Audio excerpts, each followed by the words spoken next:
कराची के इलाके मलीर बुरहानी टाउन में घर से मियां बीवी की लाशें मिली हैं। पुलिस ने शुबा जाहिर किया है कि शौहर ने बीवी को कत्ल करने के बाद रस्सी के फंदे से लटक कर खुदकुशी की। पुलिस के मुताबिक मियां बीवी के दरमियान लड़ाई झगड़ा चल रहा था।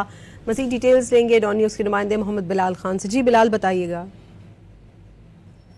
जी बिल्कुल, देखिए मैं इस वक्त मलीर सिटी थाने के हदूद बुरहानी टाउन में मौजूद हूँ और यहाँ पर घर से मियां बीवी की लाशें मिली थी, जिसके बाद पुलिस यहाँ पर पहुंची है। उसके अलावा क्राइम सीन यूनिट भी यहाँ पर पहुंचा है। तमाम तर शवाहिद इकट्ठे किए गए। पुलिस हुकाम की जानिब से बताया गया है जो लाशें मिली हैं उनकी शनाख्त ज़िशान और सना के नाम से हुई है। दोनों मियां बीवी हैं जिनके 3 बच्चे हैं।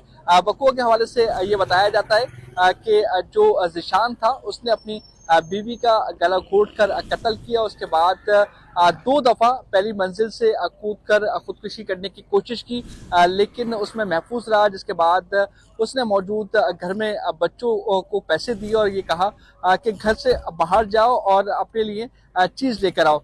जब बच्चे बाहर गए उसके बाद ज़िशान ने कमरे के अंदर रस्सी से लटक कर खुदकुशी की। इस तमाम तर वाक़े के बाद पुलिस मौके पर पहुंची। पुलिस की जानिब से ये कहा गया है कि ज़िशान प्राइवेट मुलाजिम है और उसके साथ जो उसकी बेगम और उसके दरमियान आपसी झगड़ा रहता था और कई अरसे से ये झगड़ा जारी था। तो शुबह ये जाहिर किया जा रहा है कि इस झगड़े के बाइस ज़िशान ने पहले अपनी बीवी को कत्ल किया, उसके बाद खुदकुशी कर ली है। पुलिस की जानिब से तमाम तर बयान कलमबंद कर लिए गए। उसके अलावा जो क्राइम सीन यूनिट था उसने भी तमाम तर शवाहिद इकट्ठे कर लिए हैं। जी बिलाल, बहुत शुक्रिया आपका।